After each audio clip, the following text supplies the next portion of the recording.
ಎಲ್ರಿಗೂ ನಮಸ್ತೆ. ನನ್ನ ಯೂಟ್ಯೂಬ್ ಚಾನಲ್ಗೆ ಸ್ವಾಗತ. ನಾನು ನಿಮ್ಮ ಪ್ರೀತಿಯ ರಂಜನೀರು. ಸುಮ್ಮನೆ ಮನೇಲಿದ್ದು ಬೇಜಾರಾಗುತ್ತೆ ಅಂತ ದೇವಸ್ಥಾನಕ್ಕೆ ಹೋಗೋಣ ಅಂತ ಹೊರಡ್ತಾ ಇದ್ವಿ ಬಸ್ಸಲ್ಲಿ. ಬಿಸಿಲು ಅಂದರೆ ತುಂಬ ಬಿಸಿಲಿದೆ. ಪಾಪ ಚಿಕ್ಕ ಮಕ್ಕಳು ಹೇಗೆ ತಡ್ಕೊಳ್ತೇವೋ ಗೊತ್ತಿಲ್ಲ, ಯಾಕಂದರೆ ನಮಗೆ ತಡ್ಕೊಳಕ್ಕಾಗಲ್ಲ, ಅಷ್ಟು ಸೆಕೆ ಆಗುತ್ತೆ. ಬಸ್ಸಲ್ಲಿ ಕುತ್ಕೊಂಡ್ರೆ ಫುಲ್ ಮೈಯಲ್ಲೆಲ್ಲ ನೀರು ಇಳಿದೋಗುತ್ತೆ, ಅಷ್ಟು ಬಿಸಿಲಿದೆ. ರೋಡಲ್ಲಿ ನೋಡಿದರೆ ಫುಲ್ ಆವಿ ಆವಿ ಥರ ಕಾಣಿಸ್ತಾ ಇದೆ, ಅಷ್ಟು ಬಿಸಿಲು. ಯಪ್ಪ, ಇನ್ನೇನು ಟೈರ್ ಬ್ಲಾಸ್ಟ್ ಆಗುತ್ತೆ ಏನಪ್ಪ ಬಸ್ಸು ಸ್ಪೀಡಾಗಿ ಹೋದರೆ ಅನ್ಕೊತಾ ಇದ್ದೀವಿ ಮನಸ್ಸಲ್ಲಿ. ಈ ಬಿಸಿಲಲ್ಲಿ ತಂಪಾಗಿ ಏನಾದರೂ ಕುಡಿಬೇಕು ಅನಿಸಿದರೆ ಬಸ್ಸಲ್ಲಿ ವಾಟರ್ ಬಾಟ್ಲ್ ಇಟ್ಕೊಂಡು ಹೋದರೆ ಅವು ಎಲ್ಲ ಬಿಸಿನೀರಾಗ್ಬಿಟ್ಟಿದ್ದಾವೆ. ಆ ರೇಂಜಿಗೆ ಬಿಸಿಲಿದೆ. ದಯವಿಟ್ಟು ಎಲ್ಲರೂ ತಂಪು ಪಾನೀಯಗಳನ್ನ ಸೇವಿಸಿ, ಆದಷ್ಟು ಮಜ್ಜಿಗೆ ಕುಡೀರಿ, ಹಣ್ಣುಗಳ್ನ ತಿನ್ನಿ. ಯಾಕಂದರೆ ಈ ಬಿಸಿಲಿಗೆ ಆ ಬಿಸಿ ಬಿಸಿ ಊಟ ಅಂತೂ ಸೇರೋದೇ ಇಲ್ಲ, ಬರೀ ಹಣ್ಣು ಜ್ಯೂಸು ಕುಡಿಬೇಕು ಅನಿಸುತ್ತೆ. ಹಾಗೆ ಟಿಕೆಟ್ ತೆಗಿಸ್ಕೊಳ್ಳೋಕ್ಕೆ ಬಸ್ನ ಸೈಡಿಗೆ ಹಾಕ್ಬಿಟ್ಟಿದ್ರು, ಯಾಕಂದರೆ ಕಂಡಕ್ಟರೇ ಇರಲಿಲ್ಲ ಬಸ್ಸಲ್ಲಿ. ಅಂತೂ ಇಂತೂ ಕದರಮಂಡಿಗೆ ಮುಟ್ಟಿದ್ವಿ. ಬಟ್ ಇಲ್ಲೆಲ್ಲ ನೋಡ್ತಾ ಇದ್ದೀರಲ್ಲ ಹೆಂಗೆ ಗಾಳಿ ಹೊಡ್ಕೊತಾ ಇದ್ದಾರೆ ಜನಗಳು ಅಂತ, ಯಾಕಂದರೆ ಅಷ್ಟು ರಶ್ ಇದೆ ದೇವಸ್ಥಾನ.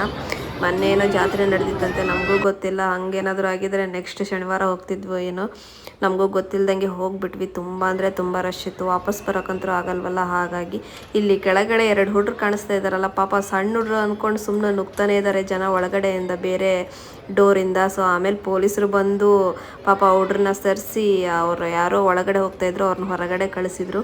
ನಾವು ಕೂಡ ಎಷ್ಟೋ ತನಕಪ್ಪ ನಿಂತ್ಕೊಳ್ಳೋದು ಯಪ್ಪ ಅಂತ ಚಿಂತೆ ಮಾಡ್ತಿದ್ವಿ. ಪಾಪ ಪೊಲೀಸರು ನೋಡಿ ಅವರೆಲ್ಲ ನಿಂತ್ಕೊಂಡಿರೋದು ಮನುಷ್ಯರಲ್ವ, ಪಾಪ ಅವರು ಅಲ್ಲಿಂದ ದೂರಿಂದ ಬಂದು ಎಷ್ಟೋ ತನಕ ಕಾದು ನಿಂತು ಆಮೇಲೆ ದೇವ್ರ ದರ್ಶನ ಮಾಡ್ಕೊಂಡು ಹೋಗ್ತಾರೆ. ನೀವು ಅಲ್ಲೇ ಒಳಗಡೆನೇ ಎಂಟ್ರಿ ಕೊಡ್ತೀರಲ್ಲ ಅಂತ ಹೇಳಿ ಬೈದು ಕಳಿಸಿದ್ರು. ಸೊ ನಾವು ಹತ್ರ ದೇವಸ್ಥಾನ ಹತ್ರ ಬರ್ತಾ ಇದ್ವಿ, ಲೈನಲ್ಲಿ ಕ್ಯೂ ಹಚ್ಚಿ. ನೋಡ್ತಾ ಇದ್ದೀರಲ್ಲ ಎಷ್ಟು ಅಂದರೆ ಎಷ್ಟು ರಶ್ ಇದೆ, ಮೈಯಲ್ಲಿ ಬೆವರೆಲ್ಲ ಕಿತ್ಕೊಂಡು ಬರ್ತಿತ್ತು, ಆ ರೇಂಜಿಗೆ ನಿಂತ್ಕೊಂಡಿರೋದು. ಮಧ್ಯಾಹ್ನ 12 ಗಂಟೆ ನಿಂತ್ಕೊಂಡವರು 2 ಗಂಟೆ ದರ್ಶನ ಆಗಿದೆ. ನೀವೇ ಯೋಚನೆ ಮಾಡಿ ಎಷ್ಟು ರಶ್ ಇರ್ಬೋದು ಅಂತ. ಪಾಪ ಸಣ್ಣ ಮಕ್ಕಳನ್ನೆಲ್ಲ ಕರ್ಕೊಂಬಂದ್ಬಿಟ್ಟಿದ್ದಾರೆ. ಪಾಪ ಅವು ಚೀರೋದಕ್ಕೂ ಆ ಬಿಸಿಲಿಗೂ ಶೆಕೆಗೂ ಯಪ್ಪ ನಮಗೆ ಒಂಥರ ಅನಿಸ್ಬಿಟ್ಟಿತ್ತು. ಇಳಿದತ್ತೆ ದೇವ್ರ ದರ್ಶನ ಹೆಂಗಾದರೂ ಮಾಡ್ಕೊಂಡು ಬರೋಣ ಅನ್ನೋಷ್ಟು ರಚ್ಚಿಗೆದ್ಬಿಟ್ಟಿದ್ವಿ. ಕೊನೆಗೂ ಹತ್ರ ಬಂದ ತಕ್ಷಣ ಆಂಜನೇಯನ ನೋಡಿದ ತಕ್ಷಣ ಸಮಾಧಾನ ಆಯಿತು.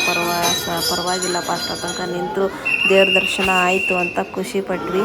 ಒಳಗಡೆ ವಿಡಿಯೋ ಮಾಡ್ಕೊಳಕ್ಕೆ ಬಿಡಲಿಲ್ಲ, ಆದರೂ ನಾವು ಮಂಡ್ರಲ್ಲ ಬಿಡಲಿಲ್ಲ, ಆದರೂ ವಿಡಿಯೋ ಮಾಡ್ಕೊಂಡ್ವಿ. ಪಾಪ ಪೂಜಾರಿನೂ ಕೈ ಮಾಡಿ ವಿಡಿಯೋ ಮಾಡಬೇಡಮ್ಮ ಅಂತ ಅಂದರು. ನಾನು ಅದರಲ್ಲೇ ಒಂಚೂರು ವಿಡಿಯೋ ಮಾಡಿಕೊಂಡು ಹೊರಗಡೆ ಬಂದ್ವಿ. ಅಲ್ಲದ್ರೆ ಒಳಗಡೆ ಹಾಗೆ ಕಾಯಿ ಮುಟ್ಟಿಸಿ ಆ ಕರ್ಪೂರ ಉದ್ದಿನ ಕಡ್ಡಿ ಏನೂ ತಗೊಂಡಿರಲಿಲ್ಲ, ಯಾಕಂದರೆ ರಶ್ ಇತ್ತಲ್ಲ, ಹಾಗೆ ಕಾಯಿ ಮುಟ್ಟಿಸಿ ಕೊಡ್ತಾಯಿದ್ರು.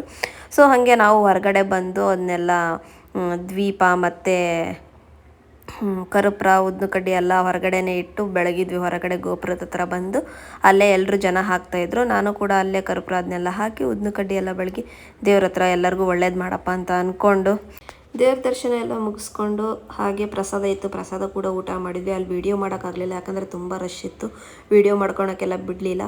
ಹಾಗೆ ಹೊರಗಡೆ ಬಂದು ಬಾಡಿ ತಂಪಾಗಲಿ ಅಂತ ಹೇಳಿ ಒಂದು ಐಸ್ ಕ್ರೀಮ್ ತಿಂದು ಇಲ್ಲಿ ನಾನು ವ್ಲಾಗ್ ಮುಗಿಸ್ತಾ ಇದ್ದೀನಿ. ಧನ್ಯವಾದಗಳು.